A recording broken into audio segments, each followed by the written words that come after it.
আজকের ভিডিওতে থাকছে চা বাগান, মুজিবনগরে কি আছে, এখানকার মানুষের সংস্কৃতি। হ্যালো ভিউয়ার্স, হ্যালো জনগণ, আসসালামু আলাইকুম। আশা করছি আপনারা সবাই ভালো আছেন। আমি আলহামদুলিল্লাহ অনেক বালো আছি। আমি আছি আপনাদের মাঝে সবসময় নতুন কিছু নিয়ে। আজ হাজির হয়েছি মিটিঙ্গা চা বাগান নিয়ে। চলুন ভিডিওটি শুরু করা যাক। নানুবাড়ির খুব কাছে এই বাগানটি, ভৈরব বাজারের পাশেই অবস্থিত। এখানেই সীমাবদ্ধ নয়, এই বাগানটি অনেক বড়। আমি যতবারই নানু বাড়িতে যাই একবার হলেও এখানে ঘুরতে আসি। আজও আমি ঘুরতে আসছি এখানে একাই। না, একা নয়, আপনারাও তো আছেন।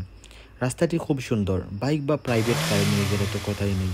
তবে বাগানে যাওয়ার পথে এই রাস্তাটি বেশ বিপজ্জনক। এক পাশ থেকে অন্য পাশ দেখা যায় না, গাড়ি আসছে কিনা তাও বোঝা যায় না। যারা সচরাচর আসা যাওয়া করেন বা করবেন, দয়া করে একটু সতর্ক থাকবেন। এই তো হলো চা বাগান। বাগানের মাঝে দেখা যাচ্ছে অনেক বড় বড় গাছ। বড় বড় গাছ বলছি কারণ এগুলো চায়ের গাছ থেকে বড়। এটা ঠিক কী গাছ বলতে পারছি না, সম্ভবত রাবার গাছ। নিচে সাজানো চায়ের গাছগুলো দেখা যাচ্ছে। যদি গাছগুলো এলোমেলো থাকতো তাহলে দেখতে ভালো লাগতো না। গাছগুলো এক সমানভাবে সাজানো, যা দেখতে সত্যিই অনেক সুন্দর। রাস্তা অনেক পরিপাটি, পাশে তারের বেড়া দেওয়া। গাছগুলো যেন নিরাপদ থাকে এবং মানুষ যেন ইচ্ছে মতো ভিতরে ঢুকতে না পারে। শহরের মতো কোনো যানজট নেই এই চায়ের শহরে, খুবই ফাঁকা, মাঝে মাঝে গাড়ি আসে। এখানকার কর্মীরা যে যার দায়িত্ব পালন করছেন। বিশেষ করে যারা চা পাতা সংগ্রহ করেন তাদেরকে সবসময় কাজে নিয়োজিত দেখা যায়। চা পাতা সংগ্রহে মহিলারাই বেশি অংশ নেন বলে মনে হয়েছে। এখন যে জায়গাটি দেখছেন সেখানে আমি ছোটোবেলায় একবার বাসায় না বলে ভাই একজনের সাথে চলে এসেছিলাম।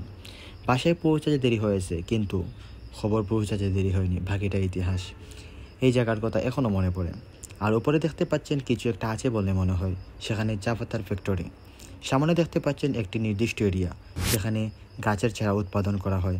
আমরা একে নার্সারি বলে থাকি। এখানে প্রবেশ নিষেধ, তবে আমি অনুমতি নিয়ে প্রবেশ করি।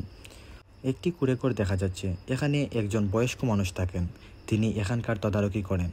ওনার সাথে অনেক সময় কথা হয়। অবাক লাগলো, এই বয়সে বিশ্রাম নেওয়ার কথা, কিন্তু উনি এখনও কাজ করছেন। কিছু মানুষের জন্য কষ্ট হয়, কিন্তু কিছু করার থাকে না। ওনার সাথে কথা বলা শেষ করে আমি সামনে এগিয়ে যাই। উনি আমাকে বলেছিলেন আবার আসলে যেন দেখা করি। পরদিন গেলেও ওনাকে পাইনি, সম্ভবত কোথাও কাজে ছিলেন। আজ আমি পাঞ্জাবি পরে আসিনি, গতকাল অনেক গরম লেগেছিল, তাই আজ গেঞ্জি পরেই চলে এসেছি। সামনে মুজিবনগরের রাস্তা। এই মুজিবনগরের প্রবেশের আরেকটি রাস্তা আছে। ভৈরব বাজার থেকে রাবার বাগানের ভিতর দিয়েই আসা যায়। সেখান থেকে জায়গাটি অনেক সুন্দর দেখা যায়, কারণ এখানে পাহাড়ের উপরেই গড়গুলো। একটি পাহাড়ের পর আরেকটি পাহাড় দেখা যায়। আপনারা হয়তো বুঝতে পেরেছেন কেন এই জায়গাটির নাম মুজিবনগর। কয়েক বছর আগে সরকারের পক্ষ থেকে এই পাহাড়ি অঞ্চলে কিছু অসহায় পরিবারকে গড় দেওয়া হয়েছিল। সেই সময় এই জায়গাটির নাম রাখা হয় মুজিবনগর। এই মুজিবনগর হয়তো আরও অনেক জায়গায় আছে। যখন গড়গুলো নতুন ছিল তখন মানুষের বসবাস ছিল না। সেই সময় জায়গাটি ছিল এক অদ্ভুত সুন্দর রিসোর্ট বা পার্কের মতো মনে হতো। চারপাশে চা বাগান আর টিলার উপরে একই রং, একই ডিজাইনের ঘর, অসাধারণ লাগতো। এখন যেহেতু এখানে মানুষ বসবাস করছে, চলাচল করছে, তাই স্বাভাবিকভাবে এই জায়গাটি আগের মতো সুন্দর নেই। কিছুক্ষণ আগে বৃষ্টি হয়েছে, তাই রাস্তা কাদা হয়ে আছে।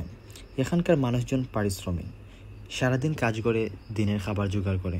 অনেক মানুষের সাথে কথা হয়েছে, সবাই ভদ্র ও পারিশ্রমিক মনে হয়েছে। মুজিবনগরের জন্য আলাদা স্কুল, মসজিদ ও মন্দির রয়েছে, সবই পাহাড়ের উপরে। আমি আজ উঠিনি, কারণ অনেক জায়গা সাইকেল চালিয়ে উপরে উঠতে ক্লান্ত লাগছিল। সময় হলে ইনশাল্লাহ আরেকদিন দেখাবো। এছাড়াও এখানে রাবার বাগান রয়েছে, চা বাগানের পাশে লুকিয়ে আছে অনেক কিছু। আপনারা চাইলে এখানের ভিডিও তুলে ধরবো ইনশাল্লাহ। আজকের ভিডিও এখানেই শেষ। নতুন কিছু নিয়ে আবার দেখা হবে ইনশাল্লাহ। আসসালামু আলাইকুম।